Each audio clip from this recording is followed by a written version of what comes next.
रात के ठीक 12 बज रहे थे। शहर की सड़कों पर सन्नाटा पसरा हुआ था। पीली स्ट्रीट लाइटें हवा में डोलते तारों के साथ किसी अंधेरे सुरंग की तरह लग रही थीं। इन्हीं सुनसान रास्तों पर एक पुरानी जीप तेजी से आगे बढ़ रही थी, जिसकी हेडलाइट्स केवल धूल और धुंध को चीर पा रही थी। जीप में 4 लोग थे। आर्यन, एक युवक आर्यन जो लोक कथाओं पर किताब लिख रहा था। प्रिया, उसकी दोस्त जो मजाक में भी डर जाती थी। राहुल, जो भूतों की कहानियों का कट्टर भरोसा रखने वाला लड़का है। और राजेश, जो सबको शांत रखने का काम करता था। जीप शहर की आखिरी सीमा पार कर चुकी थी। अब आगे केवल कालीपुर जाने वाला सुनसान रास्ता था।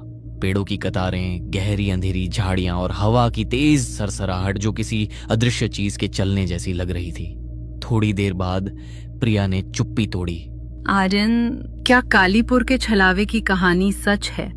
अरे ये सब अफवाहें हैं। किसी ने किसी को डराने के लिए बातें फैलाई होंगी, और इन्हीं अफवाहों का सच जानने ही तो जा रहे हैं हम। लेकिन राहुल चुप नहीं रह सका। उसका चेहरा पहले से ही तनाव में था। राहुल ने कहा, नहीं भाई, ये मजाक नहीं है। मैंने सच में सुना है कि कालीपुर में छलावा रहता है। एक बार किसी को पकड़ ले तो छोड़ता नहीं। उसी से तो गांव वाले रात में बाहर नहीं निकलते। राजेश ने माहौल हल्का करने की कोशिश की। अरे सुना तो मैंने भी है, लेकिन आज देख ही लेते हैं कि क्या सच है क्या नहीं। कई बार डर सिर्फ दिमाग की चाल होता है। जीप तेजी से आगे बढ़ती रही थी। रास्ता अब और घना और डरावना हो चला था। दोनों तरफ के पेड़ ऐसे झुक रहे थे जैसे किसी अनजान रहस्य को छुपाए बैठे हों। हवा की आवाज अब लंबी लंबी सीटी जैसी लगने लगी थी। कुछ मिनट बाद अचानक जीप की रफ्तार धीमी हुई। आर्यन ने कहा, लगता है आ गया है कालीपुर। जीप एक पुराने आधे टूटे हुए कालीपुर के प्रवेश द्वार के सामने आकर रुक चुकी थी। द्वार काले पत्थरों से बना था, जिन पर सफेद चूना उतर चुका था। ऊपर टूटी हुई लालटेन हवा में हिल रही थी, मानो कोई अदृश्य हाथ उसे धक्का दे रहा हो। द्वार की दीवारों पर बड़े बड़े अक्षरों में लिखा था, कालीपुर में रात में प्रवेश वर्जित, छलावे से सावधान। चारों कुछ देर चुप खड़े रहे।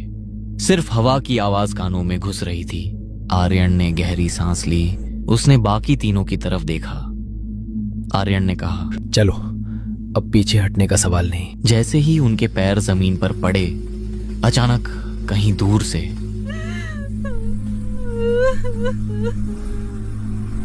बहुत हल्की, बहुत धीमी कराहने जैसी आवाज सुनाई दी। प्रिया ने डरकर आर्यन का हाथ पकड़ लिया। प्रिया ने कांपती आवाज में कहा, तुमने सुना?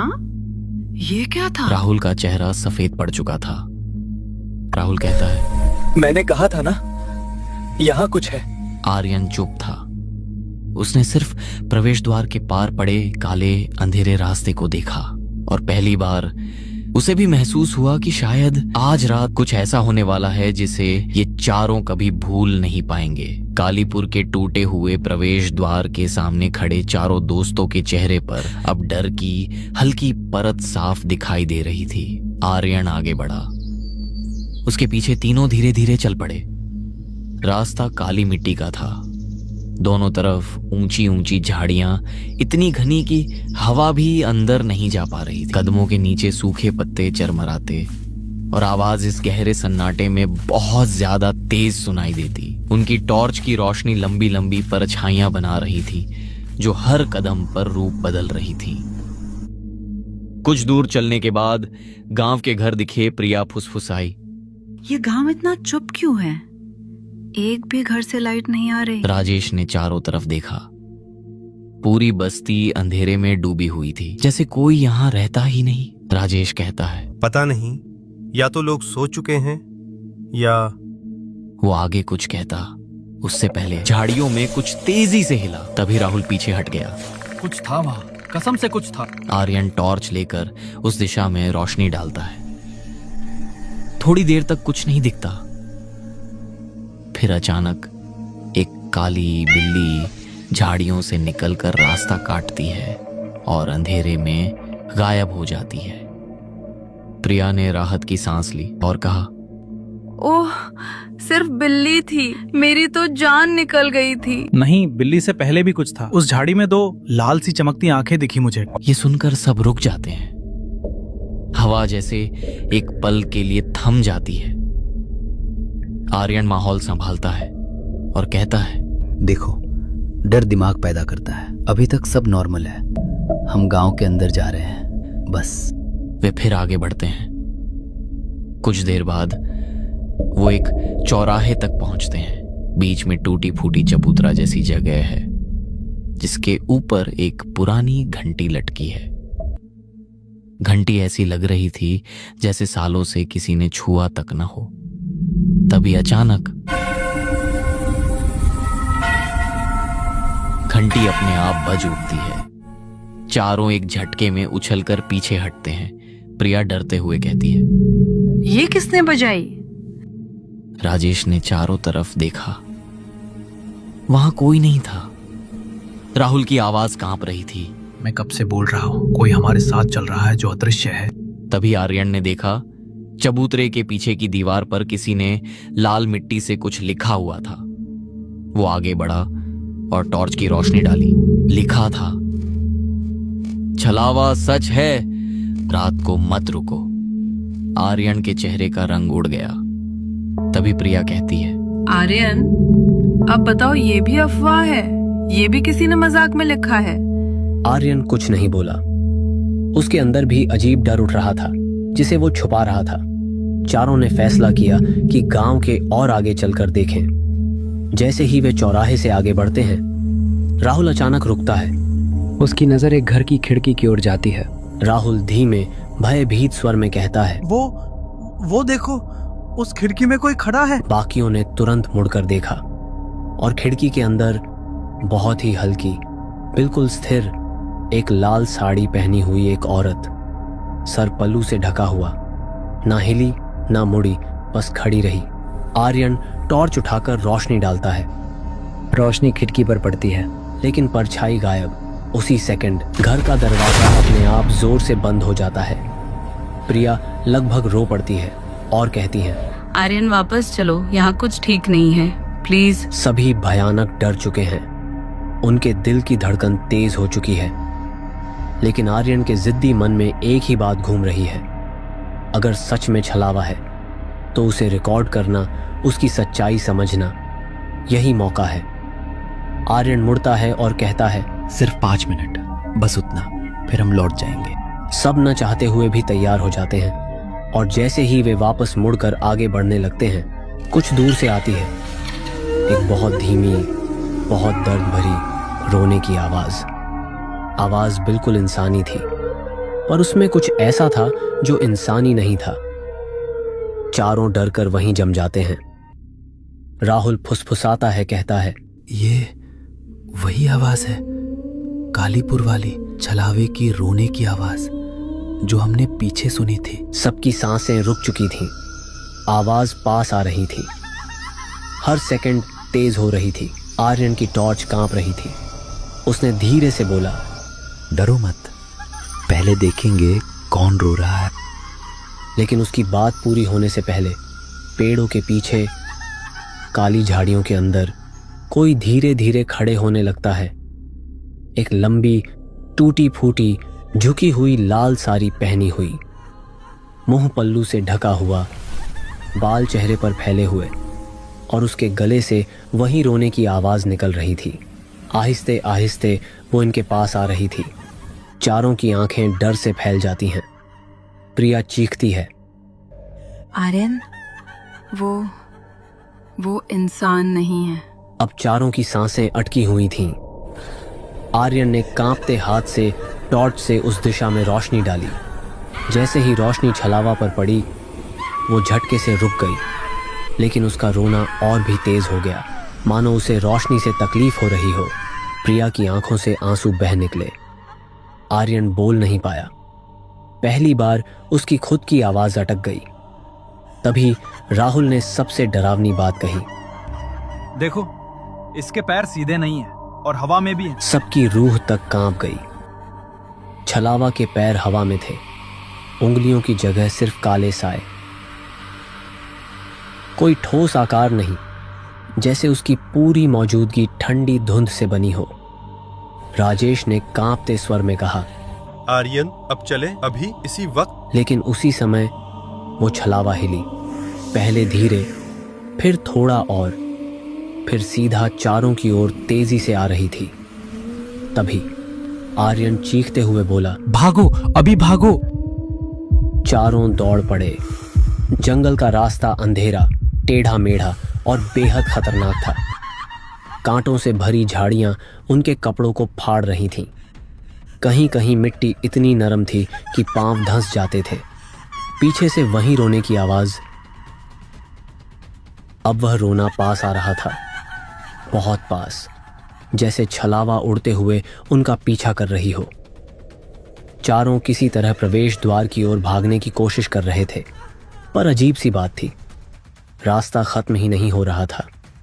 लगता था जैसे गांव उन्हें वापस जाने ही नहीं दे रहा। अचानक एक पेड़ का मोटा तना उनके पीछे जोर से गिरा। सड़क बंद हो गई। उसके पीछे वही औरत खड़ी थी, अब पहले से ज्यादा सामने, पहले से ज्यादा साफ और पहले से ज्यादा डरावनी। उसका चेहरा अब थोड़ा दिख रहा था, आंखें काली, भीतर धंसी हुई, नाक गायब, मुंह फटा हुआ जैसे किसी ने चीरा हो, लेकिन सर के बाल चेहरे पर आए थे। उसने अपना सिर धीरे धीरे ऊपर उठाया और औरत चिल्लाई। उसकी चीख इतनी भयानक थी कि चारों के कानों से आवाज बंद होने लगी। दृश्य धुंधला पड़ रहा था।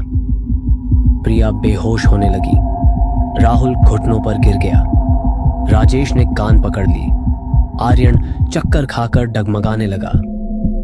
कुछ पलों बाद आर्यन सभी को संभालते हुए भागने का रास्ता देखा और कहा, भागो यहां से। कुछ दूर भागने के बाद गांव के पास उन्हें कालीपुर गांव का बूढ़ा चौकीदार दिखा।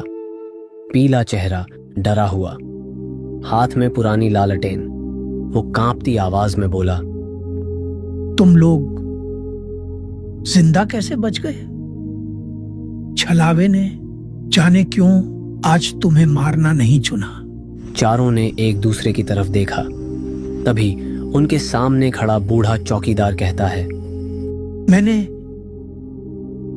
मैंने अभी छलावे की चीख सुनी थी। तुम चारों कैसे जिंदा हो? आर्यन बोलने की कोशिश करता है, लेकिन उसका पूरा शरीर कांप रहा था। आर्यन डरते हुए कहता है, वो हमारे पीछे था, हम बस भाग रहे थे। राहुल घबराकर बोल पड़ा, वो इंसान नहीं था, उसके पैर जमीन पर नहीं थे, वो उड़ रहा था। उसके चेहरे पर धीरे बोलो, वो हर आवाज सुन लेती है।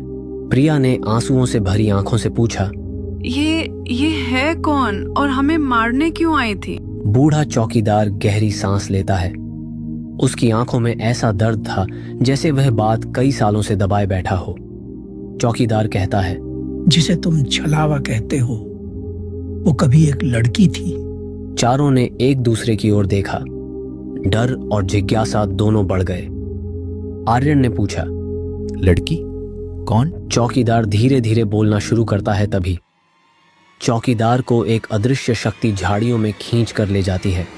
चारों दोस्तों ये देख काफी डर जाते हैं और समझ जाते हैं अब इनका क्या होने वाला है। तभी आर्यन चिल्लाया, भागो, जीप की तरफ भागो। चारों दोस्त अपनी जान बचाने के लिए उस दिशा में दौड़े जहां उन्होंने जीप छोड़ी थी। कांटे चुभ रहे थे, सांसें फूल रही थीं, लेकिन रुकने का मतलब था मौत। वे जीप तक पहुंचे। आर्यन ने कांपते हाथों से चाबी लगाई। इंजन घुरघुराया और चालू हो गया। जीप टायरों की चीख के साथ आगे बढ़ी।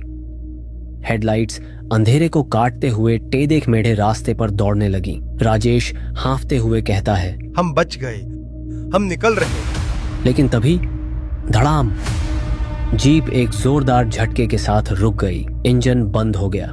ऐसा लगा जैसे गाड़ी किसी पत्थर से टकराई हो या किसी ने उसे अपने हाथों से रोक लिया हो। प्रिया रोने लगी। अब क्या हुआ? गाड़ी क्यों रोकी? राहुल खिड़की से बाहर झांकता है। उसे टायर के पास कुछ फंसा हुआ दिखाई दिया।